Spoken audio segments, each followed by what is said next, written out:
যার সাথে ঘটনাটা ঘটেছিল তার নাম হলো রফিক। রফিক পেশায় একজন অ্যাম্বুলেন্স চালক।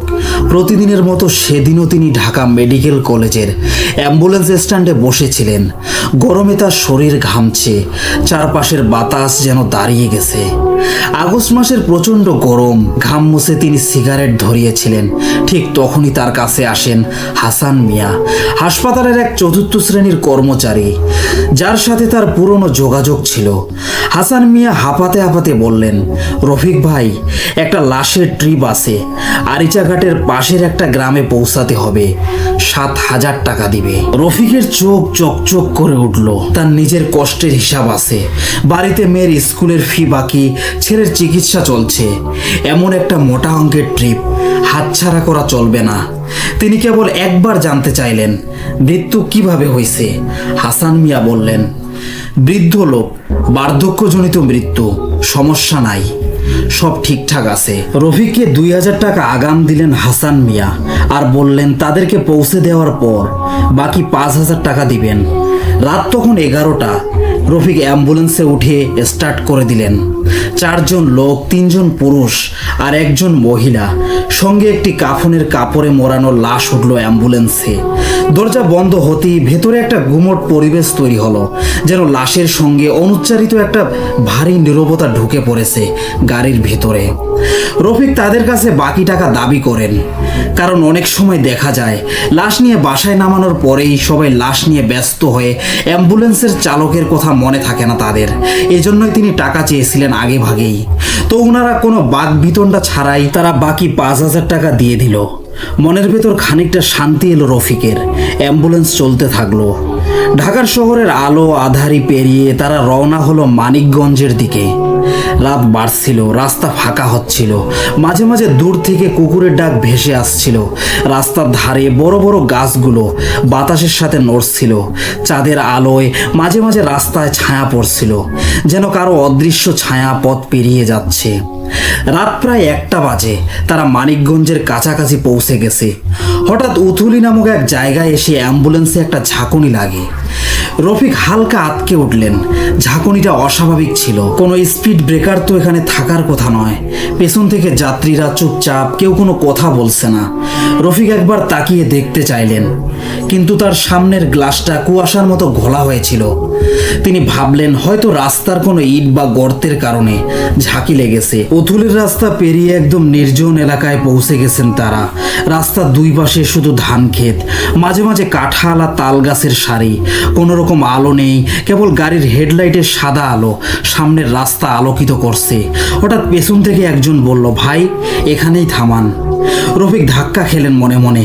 এত নির্জন জায়গা, চারিদিকে শুধু গাছ আর ধান ক্ষেত, কোনো বাড়িঘরের চিহ্ন নেই। তিনি গাড়ি থামালেন। পেছনের দরজা খুলে স্ট্রেচারে করে লাশ নামানো হলো।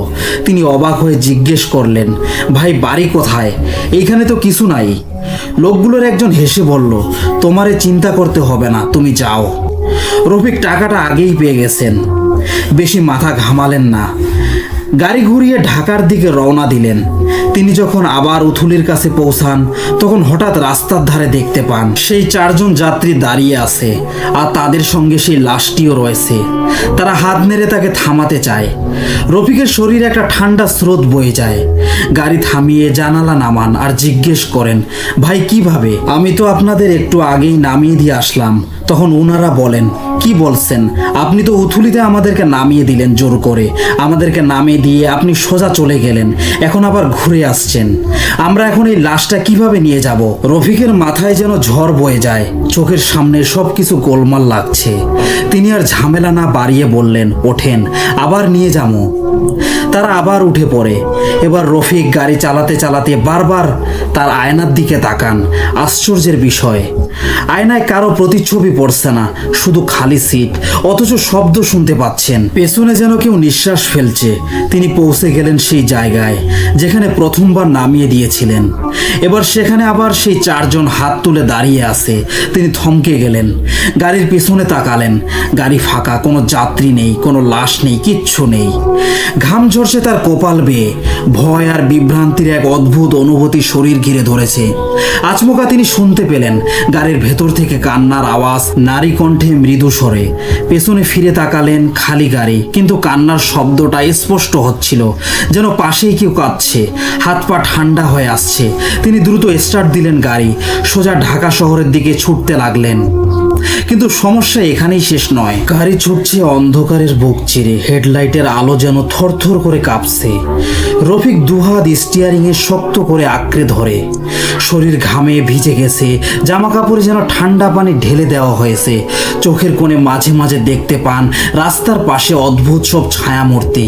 কখনো একা দাঁড়িয়ে থাকা বাচ্চা মেয়ে, কখনো কালো শাড়ি পরা বয়স্ক নারী, কখনো কাটা গাছের ছায়ায় মিশে থাকা মুখবিহীন কোনো অবয়ব। তিনি জোর করে নিজেকে বোঝান ক্লান্তির কারণে চোখের ভুল, কিন্তু ভেতরের ভয় তা মানতে নারাজ। ঘড়িতে তখন রাত 2টা। ঢাকার দিকে ফেরার মূল রাস্তা ধরার আগে একটা ছোট্ট বাঁকের রাস্তা পড়ে, চন্দ্রপুর রোড। জনশূন্য, সরু, মাঝে মাঝে পাকা, মাঝে মাঝে কাঁচা রাস্তা। সাধারণত কেউ রাতের বেলা এই রাস্তা ধরে না, কিন্তু আজ যেন কোনো অদৃশ্য শক্তি রফিককে ওই পথেই টেনে নেয়। না চাইতেও তার হাত স্টিয়ারিং ঘুরিয়ে দেয় চন্দ্রপুর রোডের দিকে। তিনি বুঝতে পারছেন এটা ঠিক হচ্ছে না, কিন্তু যেন কোনো অজানা মন্ত্রে বাধা পড়ে গেছেন। গাড়ির ইঞ্জিনের শব্দ ছাড়া আর কিচ্ছু নেই চারপাশে। গাড়ির ভেতর থমথমে নিস্তব্ধতা। হঠাৎ পেছনের সিট থেকে ঠাস করে একটা শব্দ হলো, যেন কেউ কাফনের কাপড় ছিঁড়ে ফেলছে। রফিক আতঙ্কিত হয়ে পেছনে তাকালেন, কিছু নেই। কিন্তু এবার তিনি দেখতে পেলেন সামনের কাছে জমে থাকা ঘামে আঙ্গুলের ছাপ, যেন কেউ ভেতর দিক থেকে আঁকছে কিছু। বড় বড় অক্ষরে লেখা হচ্ছে, ফিরে যাও। তিনি গাড়ির গতি বাড়িয়ে দিলেন। হেডলাইটের সামনে হঠাৎ একটা সাদা কাপড় পরা মেয়ে রাস্তার মাঝখানে এসে দাঁড়ালো। মুখ ঢাকা, সারা শরীর ঢেকে রাখা, হাত উঁচিয়ে ইশারা করছে থামতে। রফিক সাহেব পুরো শরীরে বরফের স্রোত টের পেলেন, কিন্তু সাহস করে গাড়ি থামালেন না। জোর ব্রেক না কষিয়ে সরাসরি পাশ কাটিয়ে ছুটে গেলেন। কিন্তু আশ্চর্য, মাত্র 1 মিনিট এগিয়েই আবার সেই সাদা কাপড় পরা মেয়েটি রাস্তার মাঝখানে। এইবার তার গলা থেকে একটা কান্নার রাগের মিলিত করুণ শব্দ বেরিয়ে এলো, কানের পর্দা ফাটিয়ে দেবার মতো শব্দ। গাড়ির হেডলাইটের আলো যেন ঝাপসা হয়ে এলো। চারপাশের গাছপালার বাতাস তীব্র হতে লাগলো। রফিক চোখ বন্ধ করে স্টিয়ারিং শক্ত করে ধরে থাকলেন। চিৎকার করে দোয়া দরুদ পড়তে শুরু করলেন। কিছুক্ষণ পরে সব শান্ত। তিনি চোখ খুলে দেখেন আবার সেই পুরনো রাস্তা, উথুলি, মানিকগঞ্জ, ধান ক্ষেতের পাশ দিয়ে যাচ্ছে, যেন ঘুরে আবার সেই একই জায়গায় ফিরে এসেছেন। ঘড়িতে তখন রাত 3টা। একই রাস্তা, একই গাছ, একই তাল গাছের পাশে সেই 4 জন আবার দাঁড়িয়ে। এইবার তাদের মুখগুলো বিকৃত, চোখ নেই, মুখের জায়গায় গর্ত, হাতগুলো অসম্ভব লম্বা হয়ে ঝুলে আছে। তারা আবার হাত নাড়ছে, আসো বলে ডাকছে। রফিক বুঝলেন এবার তিনি ফেঁসে গেছেন। এই জায়গা ছেড়ে বেরোতে হলে কিছু করতে হবে। কেবল গাড়ি চালিয়ে তিনি আর বেরোতে পারবেন না। তিনি ধীরে ধীরে পকেট থেকে একটা তাবিজ বের করলেন, পুরনো এক পীর সাহেবের দেয়া। বুকের উপর চেপে ধরলেন, তারপর নিজের গাড়ির হেডলাইট নিভিয়ে দিলেন। রাস্তার মাঝখানে দাঁড়িয়ে থাকা ছায়াগুলো অদৃশ্য হয়ে গেল। তিনি আবার ইঞ্জিন চালালেন, কিন্তু এবার গাড়ির গতি খুব ধীরে রাখলেন, যেন কাউকে বিরক্ত না করেন। দোয়া দরুদ পড়তে পড়তে এগোতে থাকলেন। দেখলেন রাস্তার ধারে পুরনো একটা কুয়ো, আর তার পাশে কাফনের কাপড় পরে আছে, কিন্তু কেউ নেই। বুকের ভিতর কাঁপুনি নিয়ে গাড়ি চালাতে চালাতে অবশেষে রফিক সকালে ঢাকা শহরে ঢুকে পড়লেন। কিন্তু ঘটনা এখানেই শেষ নয়। তারপর সকালে হাসপাতালে পৌঁছে তিনি শুনলেন 5 দিন আগে মানিকগঞ্জের উথুলিতে অ্যাম্বুলেন্স উল্টে 4 জন যাত্রী এবং এক মৃতদেহ সহ চালক মারা গিয়েছিল। রফিক অবাক হয়ে মনে মনে ভাবলেন, তাহলে আমি কাকে নামালাম আর কার টাকাই বা নিলাম? তার পকেট থেকে তখনও সেই রাতে পাওয়া 5,000 টাকা কিন্তু সবগুলোই ছেঁড়া ছিল, পুরনো আর কাদামাটিতে ভেজা। ঢাকায় ফেরার পর কিছুদিন রফিক বেশ অস্বাভাবিক একটা অবস্থা টের পেলেন। প্রথম 2 দিন কিছু হয়নি। তিনি শুধু অদ্ভুত সব স্বপ্ন দেখতে লাগলেন। কখনো দেখেন এক লম্বা লোক বারান্দা দিয়ে হাঁটছেন, যেখানে জানালা নেই, দরজা নেই, কেবল কুয়াশায় ঢাকা অন্ধকার। কখনো দেখেন কাউকে গাড়িতে তুলছেন, কিন্তু মুখ দেখতে পাচ্ছেন না, কেবল ঠান্ডা মরা মানুষের মতো গন্ধ পাচ্ছেন গাড়ির ভেতর। তৃতীয় রাতের পর থেকে স্বপ্ন আর বাস্তবের মধ্যে ফারাক কমে এলো। শুরুতে ছোটখাটো ঘটনা ঘটতে লাগলো। বাড়ির দরজা নিজের থেকে খুলে যেত। মাঝরাতে রান্না রান্নাঘর থেকে বাসনের আওয়াজ, বাথরুমের আয়নায় নিজের প্রতিবিম্বের পেছনে কাউকে দাঁড়িয়ে থাকতে দেখতেন, কিন্তু ঘরে তাকালেই কেউ নেই। আর সবচেয়ে ভয়ানক ছিল গাড়ি। ওই রাতের পরে তার গাড়িটা বদলে গিয়েছিল। ইঞ্জিন চালু করলেই মনে হতো পেছনের সিটে কেউ বসে আছে।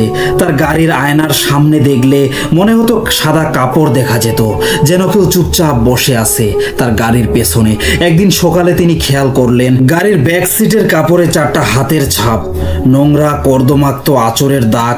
রফিক মনে মনে ঠিক করলেন এ গাড়ি বিক্রি করে দেবেন, কিন্তু যতবার গাড়ি বিক্রির চেষ্টা করতেন গাড়ির ইঞ্জিন বিকল হয়ে যেত। দোকানে নিয়ে গেলে কেউ কিনতো না। একবার এক মেকানিক এসে দেখে বলেছিল, ভাই এই গাড়িতে মানুষের গন্ধ নাই, আছে মরার গন্ধ, আমি কিছু করতে পারবো না। রফিকের শরীরেও প্রভাব পড়তে শুরু করলো। রফিক আগে সুস্থ সবল ছিলেন, অথচ এখন দিন দিন শুকিয়ে যাচ্ছেন। খাওয়া দাওয়া কমে গেল, সারাক্ষণ একটা শীতলতা গায়ে লেগে থাকতো, যেন শীতের রাতে ভিজে কাঁথা মরিয়ে বসে আছেন। একদিন রাতে তিনি দেখতে পেলেন তার নিজের ছায়া দুটো হয়ে গেছে। একটা ছায়া ঠিক তার মতোই চলছে, আর একটা ছায়া একটু পেছন পেছন চলছে, মাথা একটু হেলানো, কাপড় জড়ানো শরীর, ডান হাতটা সামান্য বড়, যেন সেই রাতের সেই মেয়েটি। একদিন হঠাৎ হুজুর ডেকে আনলেন এক বন্ধুর মাধ্যমে রফিক। হুজুর দেখে বললেন, আপনার সাথে পথ হারানো 4 আত্মা আটকে আছে, তারা আপনাকে নিজেদের বাহন বানাতে চায়। আপনাকে ছাড়তে হলে তাদের সত্যিকার দাফন করতে হবে, শান্তি দিতে হবে তাদেরকে। রফিক ভয়ে কাঁপতে কাঁপতে হুজুরের পরামর্শ নিলেন। বলেন, তাদের নাম কি করে জানবো, তারা কোথায়? হুজুর বললেন, যেখান থেকে তাদের তুলেছিলে সেই উথুলিতে ফেরত যেতে হবে। এক সাহসী সিদ্ধান্ত নিয়ে রফিক আবার সেই গারিচা ঘাটের দিকে রওনা দিলেন। এক গাড়ি ভর্তি তাবিজ, দোয়া, কিছু কাফনের কাপড় এবং একটি কাঠের বাক্স নিয়ে। ঘড়িতে তখন রাত 2টা, রাস্তা শুনশান, আকাশ কালো মেঘে ঢেকে আছে। যখন উথুলির কাছে পৌঁছালেন ঠিক সেই সময় তাল গাছটার সামনে হঠাৎ করে গাড়ি বন্ধ হয়ে গেল। হেডলাইট নিভে গেল, চারদিকে নিস্তব্ধতা, কেবল মৃদু বাতাসে ফিসফাস, যেন কেউ কথা বলছে। রফিক গাড়ি থেকে নামলেন, দেখলেন রাস্তার মাঝখানে মাটিতে 4টা ছোপ ছোপ ছাইয়ের দাগ, যেন কারা বসেছিল আবার হঠাৎ হারিয়ে গেছে। তিনি কাফনের কাপড় মাটিতে পেতে 4টা মোমবাতি জ্বালিয়ে তাদের নাম না জানা আত্মাদের উদ্দেশ্যে হুজুরের কথা মতো কাজ শুরু করে দিলেন। চারদিকে হালকা করে কুয়াশা নেমে এলো। মোমের আলোয় দেখতে পেলেন ধোয়ার মতো 4টা অবয়ব ধীরে ধীরে মিশে যাচ্ছে বাতাসে। এরপরে রফিক তার বাসায় চলে আসে। রফিকের জীবন আস্তে আস্তে স্বাভাবিক হয়ে আসে। গাড়ি বিক্রি করতে পারলেন, শরীর ভালো হয়ে গেল, ভয়ের অনুভূতি কমে গেল, স্বপ্ন আর তাড়া করে না তাকে। এই ছিল ঘটনা। লিসেনার্স, আমি জানি না ঘটনাটা কতটা সত্য, তবে এই ঘটনাটি যিনি লিখে পাঠিয়েছেন আমি সেভাবেই পড়ার চেষ্টা করেছি। আর এই ঘটনাটি যিনি লিখেছেন তিনি তার নাম উল্লেখ করেননি। আমি আশা করি আপনাদের ঘটনাটা কিছুটা হলেও ভালো লেগেছে। সো লিসেনার্স, এবার আমরা পরবর্তী ঘটনায় চলে যাই। সময়টা 2003 সাল। রাজশাহীর একটি পুরনো জেলা হাসপাতাল। ঈদের পর দিন হাসপাতাল প্রায় জনশূন্য। ডাক্তার, নার্সের বেশিরভাগই ছুটিতে, কেবল জরুরি বিভাগের 1 কি 2 জন কর্মচারী টুকটাক দায়িত্ব সামলাচ্ছে। হাসপাতালের পুরনো মর্গের দায়িত্বে ছিলেন আব্দুল মতিন। বয়স 50-এর কোঠায়। প্রায় 20 বছর ধরে তিনি এ কাজে নিযুক্ত। কারো মৃত্যুতে আবেগপ্রবণ না হয়ে পেশাদারি মনোভাব নিয়ে কাজ করতেন তিনি। কিন্তু এবছর ঈদের দিনই অসুস্থ হয়ে পড়েন মতিন। ডাক্তারেরা বলেন উচ্চ রক্তচাপ বেড়ে গেছে, কয়েকদিন বিশ্রাম দরকার। ছোটখাটো কাজের জন্য হাসপাতাল কর্তৃপক্ষ তখন মতিনের 19 বছরের ছেলে রশিদকে অনুরোধ করে কিছুই করতে হবে না, শুধু মর্গের দরজার সামনে বসে নজরদারি করবে, কেউ যেন অবৈধভাবে ভেতরে না ঢোকে। রশিদও রাজি হয়ে যায়। ভেতরে ঢোকার কথা নয়, শুধু বাইরে বসে থাকা, এতটুকু দায়িত্ব নিতে তার আপত্তি ছিল না। সন্ধ্যায় একটা পুরনো কাঠের টেবিল আর চেয়ার নিয়ে মর্গের সামনে বসে পড়ে সে। সাথে এক টর্চ লাইট আর বাবার পুরনো ছাতা। চারপাশে শুনশান নীরবতা, মনে হচ্ছিল পুরো হাসপাতাল ঘুমিয়ে পড়েছে। হালকা বাতাসে শুকনো পাতার খসখস শব্দ ছাড়া আর কিচ্ছু শোনা যাচ্ছিল না।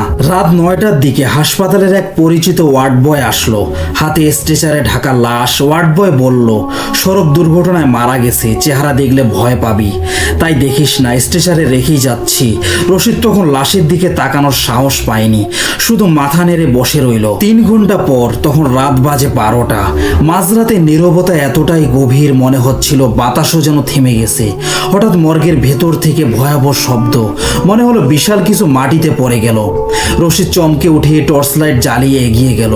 মর্গের দরজাটা শক্ত করে আটকানো ছিল, ভেতরে ঢোকার সাহস হয়নি তার। ভাবলো হয়তো স্ট্রেচার উল্টে গেছে, ভেতর থেকে দেখা যাবে না। আবার নিজের টেবিলে ফিরে এলো, কিন্তু 15 মিনিটও যায়নি। এবার শুরু হলো অদ্ভুত এক হাঁটার আওয়াজ। হাঁটার ছন্দ মাটির সঙ্গে মিশে আসছিল, যেন কেউ ভেজা পা টেনে মাটির উপর দিয়ে হাঁটছে। রশিদ এবার ঘামতে লাগলো, হাত পা ঠান্ডা হয়ে আসছিল। মনে হচ্ছিল কেউ মর্গের ভেতর ছায়ার মতো ঘুরে বেড়াচ্ছে। সে ঠিক করলো সাহস করে ভেতরে ঢুকবে। দরজার তালা খুলে আস্তে করে ভেতরে প্রবেশ করলো। টর্চ লাইটের আলোয় যা দেখলো তা দেখে শরীরের প্রতিটি লোম দাঁড়িয়ে গেল। স্ট্রেচারে রাখা লাশটি মাটিতে পড়ে আছে, আর লাশের মুখের কাপড় সরে গেছে। মুখটা ছিল বিকৃত, চামড়া ছিঁড়ে ঝুলে পড়েছে। চোখ দুটো খোলা আর ফাঁকা দৃষ্টিতে ছাদের দিকে তাকিয়ে। রশিদ টর্চ ফেলে দিয়ে বেরিয়ে এলো, দরজা বন্ধ করে বাইরে বসে পড়লো। কিন্তু তখনও ভেতর থেকে আসছিল ফিসফিস শব্দ, কখনো হাসির মতো, কখনো কান্নার মতো, কখনো মনে হচ্ছিল কেউ দরজার ভেতর থেকে টানছে। এর পরের ঘটনা, রাত 2:30টার দিকে রশিদ হঠাৎ টের পেল কেউ যেন মর্গের জানালার কাছে দাঁড়িয়ে তাকিয়ে আছে। টর্চ জ্বালিয়ে তাকাতেই কিছু দেখা গেল না, কিন্তু সাথে সাথে জানালার পর্দা নড়ে উঠল, যেন কেউ ভেতর থেকে উকি দিচ্ছে। রফিক তখন দৌড়ে হাসপাতালের বুথের দিকে ছুটে গেল, কিন্তু বুথ তখন খালি। ভয়ে কাঁপতে কাঁপতে একটা চায়ের দোকানে আশ্রয় নিল। সকালে হাসপাতালের পুরনো কর্মচারীরা বলল, ঈদের পরেই মর্গে প্রায় এরকম হয়। এখানে একটা দুর্ঘটনার লাশ কয়েক বছর আগে সঠিকভাবে দাফন হয়নি, তখন থেকে এইসব শুরু হয়েছে। কেউ কেউ বলে ঈদের সময় মৃতের আত্মারা বেশি বিচরণ করে, বিশেষ করে যদি কেউ অসময়ে অকালে মৃত্যু পায়। রশিদের পর আর কোনোদিন মর্গের দায়িত্ব নেয়নি। লিসেনার সঙ্গত কারণে আমি হসপিটালের নামটি বলছি না। এটি কুমিল্লা বিভাগের কোনো একটি জেলার ঘটনা ছিল। 1997 সালে এই ঘটনাটি ঘটে রশিদের সাথে। লিসেনার এবার আমরা পরের ঘটনায় চলে যাই। তখন আমি সদ্য তরুণ। একদিন বন্ধুরা বলল পিকনিক করবে, সবাই রাজি। সবার থেকে টাকা তুলে বাজার করতে গেলাম। পরন্তু বিকেল, সবাই ছুটে চলেছি ফরিদের বাসার দিকে। আজ যে পিকনিক, সবার হাতে কম বেশি খাবারের সামগ্রী। আমার হাতে 6টা ব্রয়লার মুরগি আর 6টা লেয়ার মুরগি তড়িঘড়ি করে ফরিদদের দোকানে রাখলাম। হাত প্রচণ্ড ব্যথা করছে। হাট থেকে বাড়ি পর্যন্ত লম্বা পথ হেঁটে এসেছি। মাগরিবের আজান দিচ্ছে। আমরা কয়েকজনে কয়েকটা দায়িত্ব ভাগাভাগি করে নিলাম। আমি বনে গেলাম কাঠ আনতে, বাকিরা অন্য কাজে চলে গেল। প্রায় রাত 1টা পর্যন্ত পিকনিকের সময় ব্যয় করলাম। অনেক মজা করলাম। খাওয়া শেষ করে আমি আর সেলিম ভাই বাড়ির দিকে রওনা হই। বন্ধুরা যেতে বাধা দিলেও আমি শুনিনি। ওরা বলল রাতে শেওড়া বিলে শয়তান থাকে, আর আমাকে ওই বিলের সামনে দিয়েই যেতে হবে। কে শোনে কার কথা? বাড়িতে ফিরতেই হবে, নয়তো আব্বাজান আমাকে তক্তা বানাবে। সেলিম ভাই মসজিদ বাড়ির সামনে এসে বিদায় নিয়ে চলে গেল। আমি একা টুকটাক করতে হেঁটে চলছি। হাতে ছিল বড় মাপের টর্চ লাইট। চারিদিক নীরব। গ্রামে রাতের বেলায় শিয়ালদের আনাগোনা থাকে। চারিদিকে শিয়ালের ডাক শুনতে পাচ্ছি। আমার একটু ভয় ভয় হচ্ছে। শুনেছি এই বিলের রাস্তায় প্রতিদিন কম বেশি মানুষ ভয় পায়।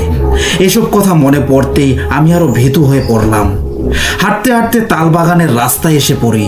এই রাস্তার শেষ প্রান্তে শেওড়া বিল, তারপরে মিয়াবাড়ির রাস্তা ফেলে সামনে গেলেই আমার বাড়ি। রাস্তার দুপাশে সারি সারি তাল গাছ। আমি হাঁটছি, মাঝে মাঝে টর্চ লাইট দিয়ে এদিক ওদিক দেখি। হঠাৎ আমার মনে হচ্ছে তাল গাছগুলো আমার সাথে সাথে হেঁটে আসছে।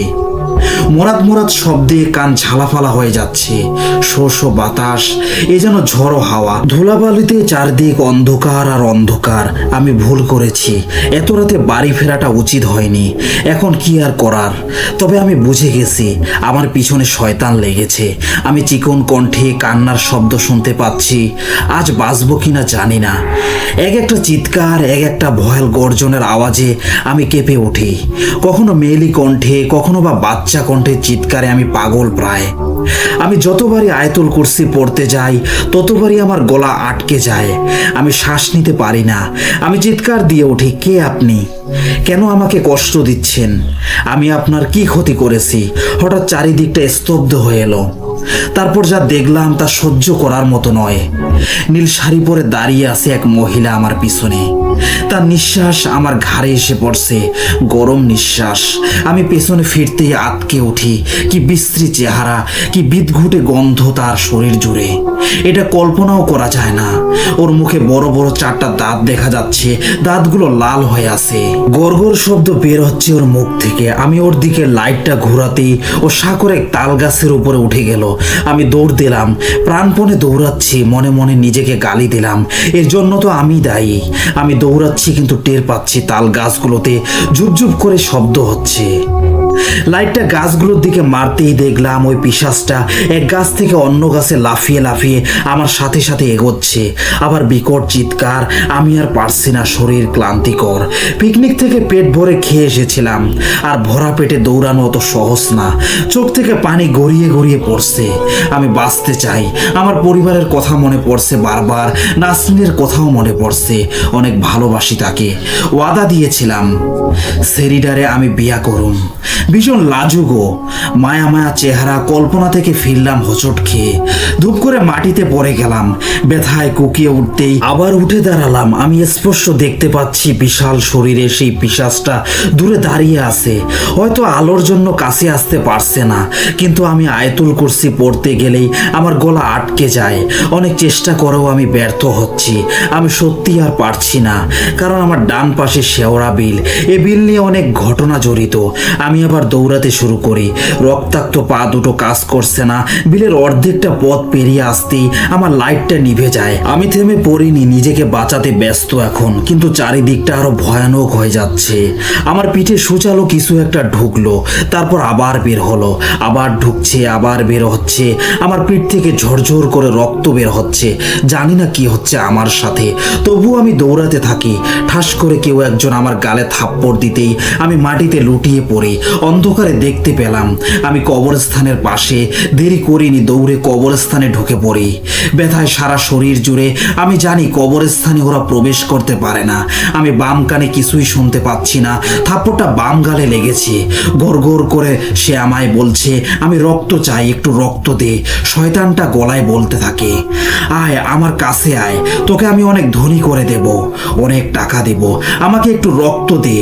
আমি অন্ধকারে কবরস্থানে বসে আছি। একটু পরে আমার দিকে বড় বড় ইট মাটির টুকরো ছুঁড়ে মারছে। সারা শরীর রক্তে মাখা। আমি নিস্তেজ হয়ে যাচ্ছি, মাথাটা ঘুরপাক খাচ্ছে। কলা গাছগুলোতে ঠাস ঠাস শব্দ হচ্ছে। তারপর আমি দেখতে পাই আমার বাবাকে। উনি আমার নাম ধরে ডাকছে। আমি সাথে সাথে উত্তর দিলাম, আব্বা আমি এদিকে, আপনি এদিকে আসেন। তারপর আর কোনো সারা শব্দ নাই। আব্বা আব্বা বলে অনেকবার ডাক দিলাম, কিন্তু কোনো সাড়া পেলাম না। হাতের লাইটটা নিয়ে সজোরে মাটিতে আঘাত করতেই জ্বলে উঠলো। লাইটটা এদিক সেদিক ঘুরিয়ে দেখতে লাগলাম, শয়তানটা আছে নাকি চলে গেছে। কবরস্থানের শেষ সীমানায় মস্ত বড় গলা কাটা মুখ আমার দিকে চেয়ে আছে। চোখ দুটো অনেক বড় ছিল, ঠিক ডিমের মতো। কাটা গলা থেকে ঝরঝর করে রক্ত পড়ছে, আমার দিকে চেয়ে আছে। আমি লাইট ওর দিকেই তাক করে রেখেছি, কিন্তু এবারও আলো দেখে পালাইনি। শয়তানটা বলে উঠে, তো লাইটের আলো আর কতক্ষণ জ্বলবে রে? আমার ভীষণ ক্ষুধা, আজ তোকে ছিঁড়ে ছিঁড়ে খাবো। আমি অজ্ঞান হয়ে পড়ি। জ্ঞান ফিরতেই দেখি আমি বাসায়। আব্বা ডাক্তার এনেছেন। আমার শরীরের অনেক জায়গায় ব্যান্ডেজ লাগানো। কিছুক্ষণ পর আমার রক্ত বমি হয়। তারপর মেডিকেলে নিয়ে যাওয়া হয়। মেডিকেলে গিয়ে আব্বাকে সব খুলে বলি। ডক্টর আমাকে স্যালাইন দিলেন। রাতে বাসায় ফিরলাম। মসজিদ বাড়ির ইমাম সাহেব বাবার থেকে সব শুনলেন। তিনি আমাকে 32 আয়াতের একটা তাবিজ দিলেন, নিজ হাতে আমার হাতে পরিয়ে দিলেন। কিছুদিন পর আমি সুস্থ হই, সবকিছু স্বাভাবিক হয়ে যায়। তবে আমি আজও ভুলতে পারিনি সেদিনের ঘটনা। ওই দিনের ঘটনা আমি মনে করতেও চাই না আর। এই ছিল ঘটনা। লিসেনার্স, এই ঘটনাটি লিখেছিলেন মুন্না আহমেদ। তিনি যেভাবে লিখেছিলেন আমি সেভাবে বলার চেষ্টা করেছি। তার পাঠানো আরো কয়েকটি ঘটনা আমি আপনাদের পড়ে শোনাবো এখন। কিছুদিন আগে এলাকার এক আত্মীয়র বাসা দাওয়াতে গিয়েছিলাম। সেখানে বসে পুরনো বন্ধুদের সাথে গল্প জমে ওঠে। গল্পের মাঝেই এক বন্ধু তার মায়ের ভাই মানে মামার এক ভয়ঙ্কর সত্যি ঘটনা শেয়ার করে। আমি সেটা ওর জবানিতে বলছি। ঘটনাটা আজ থেকে প্রায় 25 থেকে 30 বছর আগের। মামা তখন সদ্য কিশোর, পড়াশোনার জন্য একটা মাদ্রাসায় ভর্তি হয়েছিলেন। এলাকাটা ছিল বেশ নিরিবিলি। আশেপাশে বড় বড় গাছপালা আর একটা পুরনো কবরস্থানও ছিল। বলা হতো সন্ধ্যার পরে ওদিকে কেউ যায় না। এক একদিনের ঘটনা। মামা মাগরিবের নামাজ পড়ে মাদ্রাসা থেকে বেরিয়ে একটু দূরের দোকানে কিছু আনতে গিয়েছিলেন। ফেরার পথে অন্ধকারে হঠাৎ মনে হয় কেউ তার পিছু নিচ্ছে। ভয়ে ভয়ে পিছনে তাকিয়ে দেখেন একটা কালো কুকুর চোখ জলজল করছে। মামা ভয় পেয়ে রাস্তায় পড়ে থাকা একটা ইট তুলে ছুঁড়ে মারেন। ইটটা কুকুরের গায়ে লাগতেই সে এক অদ্ভুত কান্নার আওয়াজ তুলে দৌড়ে অদৃশ্য হয়ে যায়। মামা বিষয়টা মাথা থেকে ঝেড়ে ফেলে মাদ্রাসায় ফিরে যান। সেদিন রাত আনুমানিক 2টা নাগাদ মামার ঘুম ভেঙে যায়, প্রস্রাবের চাপ অনুভব করে। মাদ্রাসার টয়লেটগুলো ছিল একটু দূরে খোলা মাঠের কোণে। সাহস করে টয়লেটে যান মামা। ভেতরে ঢুকতেই হঠাৎ অনুভব করেন কারো উপস্থিতি। চারিদিকে তাকিয়ে কিছু না পেয়ে একটু স্বস্তি পেয়েছিলেন, কিন্তু হঠাৎ মাথা তুলে ভেন্টিলেটরের দিকে তাকাতেই তার গলা শুকিয়ে যায়। ভেন্টিলেটরের ফাঁক গলে বেরিয়ে আসে এক বিভৎস নারী মুখ। চুল এত লম্বা যে তা ঝুলে টয়লেটের মাঝে ছুঁয়েছে। চোখ দুটো রক্তবর্ণ, তার মুখে বিভৎস হাসি। মুখটা ফিসফিস করে বলল সে, তুই আজ আমাকে ব্যথা দিয়েছিস, শাস্তি পাবি। মামা আতঙ্কে চিৎকার করে টয়লেট থেকে বেরিয়ে পড়েন। অন্য ছাত্ররাও হুজুর ছুটে আসেন। মামাকে প্রায় অচেতন অবস্থায় উদ্ধার করে। ঘটনার পর থেকে মামা প্রচণ্ড অসুস্থ হয়ে পড়েন। একাধিক হুজুর ওঝা ঝাড়ফুঁক করলেও পুরোপুরি ঠিক হতে পারেননি। পরিবারও সিদ্ধান্ত নেয় মাদ্রাসা ছাড়িয়ে বাড়ি ফিরিয়ে আনার। তারপর কিছুদিন ভালোই চলছিল। সবাই ঠিক করেছিল মামার বিয়ে দেবে। পছন্দ মতো মেয়েও পাওয়া গেল। বিয়ের বাজার করতে মামাকে শহরে পাঠানো হলো। সেদিন রাতে ফেরার পথে মামা আবার সেই অদ্ভুত অভিজ্ঞতার সম্মুখীন হন। শুনশান রাস্তা ধরে হাঁটছিলেন মামা। হঠাৎ সামনে দেখতে পান সাদা কাপড়ে মোড়া এক মহিলা আসছে। প্রথমে ভেবেছিলেন কোনো পথচারী হবে, কিন্তু একটু এগিয়ে আসতেই দেখেন সেই মহিলার মুখ বিকৃত, চোখ লাল আর মুখে একটা হিংস্র হাসি। মামা সাহস করে পাশ কাটিয়ে এগিয়ে যেতে চাইলেন। ঠিক সেই সময় পেছন থেকে শুনতে পেলেন সেই গলা, ভুলে গেলি আমাকে। এরপর যা হয় তা মামার জীবন বদলে দেয়। গলার স্বর শুনে মামা একেবারে জমে যান। কথা বের হয় না, দেহ অবশ হয়ে যায়। তারপর কিছুই মনে ছিল না তার। মামা নিখোঁজ হন। দিন যায়, রাত যায়, কোথাও কোনো খোঁজ নেই। পরিবারের সবাই পাগল প্রায়। নানি বিষয়টা বুঝতে পেরেছিলেন। এক গম্ভীর বুড়ো হুজুরের শরণাপন্ন হন। হুজুর শুধু বললেন ছেলেটি ফিরে আসবে, তবে কষ্ট পেয়ে। ঠিক 3 দিন পরে গভীর রাতে বাড়ির দরজায় জোরে জোরে কড়া নাড়ার শব্দে সবাই জেগে ওঠে। দরজা খুলতেই দেখে মামা। জামা কাপড় ছিঁড়ে গেছে, চোখ দুটো ফাঁকা হয়ে আছে। দরজার সামনে মাটিতে লুটিয়ে পড়ে অজ্ঞান হয়ে যান। মামাকে অনেক যত্নে সুস্থ করা হয়, কিন্তু মামার মুখের ভাষায় সে এক দুঃস্বপ্নের হাত থেকে ফিরে এসেছে। সব কিছু বলতেও পারছিল না, যেন কাউকে ভয় পেত। শেষমেশ বিয়ের দিন ধার্য হলো। গায়ে হলুদের দিন সকালে মামার কোনো সাড়া না পেয়ে নানি ঘরে গিয়ে দেখেন দরজার ভেতর থেকে আটকানো। কয়েকজন মিলে দরজা ভেঙে ভেতরে ঢুকে যা দেখলেন তা এখনো এলাকার লোকজন ভুলতে পারেনি। মামা বিছানায় পড়ে আছেন মৃত অবস্থায়। চোখ দুটো উল্টে গেছে, জিভ বেরিয়ে পড়েছে। পেটের মাঝখানে যেন কারো নখের ছাপের মতো গভীর ক্ষত। পুরো শরীর নীলচে হয়ে গেছে। পুলিশ আসে, তদন্ত হয়, কিন্তু আজও কেউ বলতে পারেনি কিভাবে মামা মারা গেলেন। মৃত্যুর পর নানিকে স্বপ্নে দেখা দিয়েছিলেন সেই বিভৎস চেহারার সাদা কাপড় পরা মহিলা। সে বলেছিল, তোর ছেলে আমাকে কষ্ট দিয়েছিল, আমি তাকে নিয়ে গেলাম। আজও নানি সেই স্মৃতি মনে করে বুক চাপড়ে কাঁদেন। লিসেনার্স, এবার আমরা আজকের শেষ ঘটনায় চলে যাব। ঘটনাটা ঘটেছিল আজ থেকে প্রায় 6 বছর আগে। তখন আমি ক্লাস 9-এ পড়ি। পড়াশোনার চাপের কারণে প্রায় রাতে জেগে থাকতাম। আমাদের বাড়িটা ছিল শহরের একদম শেষ প্রান্তে, অনেকটা নিরিবিলি একটা এলাকায়। চারপাশে গুটি কয়েক বাড়ি আর অনেক ফাঁকা জমি। তখনও এলাকাটা ঠিক মতো গড়ে ওঠেনি। সেদিন ছিল জানুয়ারি মাসের 27 তারিখ। প্রচণ্ড শীত পড়ছিল। সবাই ঘুমিয়ে পড়েছিল। আমি আর মা ছিলাম জেগে। আম্মু রান্নাঘরে কাজ করছিলেন আর আমি বসার ঘরের সোফায় বসে হিস্ট্রি পড়ছিলাম। রাত তখন আনুমানিক 2টা। একঘেয়ে পড়াশোনায় মন বসছিল না, তাই উঠে বারান্দায় গেলাম একটু ঠান্ডা বাতাস খেতে। আমাদের বারান্দা ছিল বিশাল, চারপাশে লোহার গ্রিল। বারান্দার এক কোনায় একটা পুরনো কাঠের দোলনা ছিল। ছোটবেলায় যেখানে আমি ঘন্টার পর ঘন্টা দুলতাম, এখন অবশ্য সেটা খালি পড়ে থাকতো। আমি বারান্দায় দাঁড়িয়ে ঠান্ডা হাওয়া খাচ্ছিলাম আর ভাবছিলাম কত দিন হলো এই দোলনায় বসিনি। হঠাৎ যেন কোথা থেকে একটা ফিসফিস আওয়াজ ভেসে এলো, খুব আস্তে। দূর থেকে যেন কেউ আমার নাম ধরে ডাকছে, রিদি। প্রথমে ভেবেছিলাম ভুল শুনছি। বাতাসে অনেক সময় নানা শব্দ তৈরি হয়, পাতার খসখসানি, গাছের ডালপালা নড়াচড়ার শব্দ, এগুলোর সাথে মিশে অনেক কিছুই কানে আসতে পারে। আমি পাত্তা দিলাম না, কিন্তু মিনিট খানেকের মধ্যেই আবার স্পষ্ট শুনতে পেলাম, এবার একটু জোরে, একটু কাছ থেকে। হৃদি। ঠান্ডা বাতাসের মাঝেও কেমন একটা গরম স্রোত বয়ে গেল শরীর দিয়ে। মনের ভেতর একটা অজানা আতঙ্ক দানা বাঁধলো। সাহস করে গ্রিল ধরে বাইরে তাকালাম। পুরো এলাকা নিস্তব্ধ, চারপাশের গাছগুলো কাঁপছে শুধু হালকা বাতাসে। দূরে রাস্তার বাতিগুলো ঝাপসা আলো ফেলছে। হঠাৎ চোখ পড়লো দোলনার দিকে। অবাক হয়ে দেখি দোলনাটা আস্তে আস্তে দুলছে। আমি নিশ্চিত কেউ দোলনায় বসেনি। চারদিকের বাতাসও এত জোরালো নয় যে নিজে থেকে এত ভারী দোলনা দুলবে। আমার পা যেন মাটিতে গেঁথে গেল। চোখ সরাতে পারছিলাম না, কেমন যেন সম্মোহিত হয়ে তাকিয়ে রইলাম। ধীরে ধীরে দোলনার ওপরে একটা ছায়ামূর্তি স্পষ্ট হতে শুরু করলো। প্রথমে মনে হলো ধোয়ার মতো, পরে সেটা ধীরে ধীরে ঘনীভূত হয়ে একটা মেয়ের আকার নিল। মেয়েটির মাথার চুলগুলো ভেজা ভেজা মনে হচ্ছিল, আর কাপড় চোপড় এলোমেলো। মুখ দেখতে পাচ্ছিলাম না ভালো করে। মাথাটা নিচু করে রেখেছিল। হালকা দোলনার ছন্দে শরীরটা দুলছিল। আমি ঠোঁট কামড়ে ধরে দাঁড়িয়ে থাকলাম। চিৎকার দিতে পারছিলাম না, মনে হচ্ছিল গলা শুকিয়ে কাঠ হয়ে গেছে। হঠাৎ মেয়েটা মাথা তুলে আমার দিকে তাকালো। ভয়াবহ সেই চেহারা, চোখ দুটো গভীর, খালি গর্তের মতো, ঠোঁট নেই বললেই চলে, আর গাল দুটো যেন কঙ্কালের মতো ভেতরে ঢুকে গেছে। সে ঠান্ডা দৃষ্টিতে আমার দিকে তাকিয়ে শুধু হাসলো, একটা ঠান্ডা হিমশীতল হাসি। তখন মনে হলো দোলনাটার শুধু দুলছে না, দুলতে দুলতে আস্তে আস্তে আমার দিকে এগিয়ে আসছে। ভয়ে আমি দৌড়ে ভেতরে ঢুকে দরজা আটকে দিলাম। দরজায় হেলান দিয়ে হাঁপাচ্ছিলাম। মাকে ডাকতে গেলাম, কিন্তু গলা দিয়ে কোনো শব্দ বের হচ্ছিল না। হঠাৎ শুনলাম বারান্দার দরজায় কেউ টোকা দিচ্ছে, যেন কারো নখের আঁচড়ের শব্দ। আমি ঘুরে তাকিয়ে দেখি দরজার কাচের ওপরে সেই মেয়েটার ছায়া। হাতের আঙ্গুল লম্বা হয়ে গেছে, নখগুলো ধারালো, প্রায় দরজার কাছে আঁচড় কাটছে। ধীরে ধীরে মাথা কাত করে হাসছে আমার দিকে তাকিয়ে। আমি চোখ বন্ধ করে আল্লাহ আল্লাহ করতে লাগলাম। ঠিক সেই মুহূর্তে মায়ের গলা পেলাম। হৃদি, কোথায় তুই? আমি ঝাঁপিয়ে পড়লাম মায়ের বুকে। মাকে শক্ত করে জড়িয়ে ধরলাম। মা অবাক হয়ে বললেন, কি হয়েছে? কেন এত ঘামছিস? তোর গা তো একদম বরফের মতো ঠান্ডা।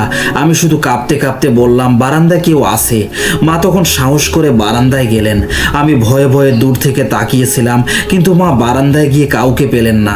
দোলনাটা স্থির হয়ে আছে, আর দরজার কাছে কোনো আঁচড়ের চিহ্নও নেই।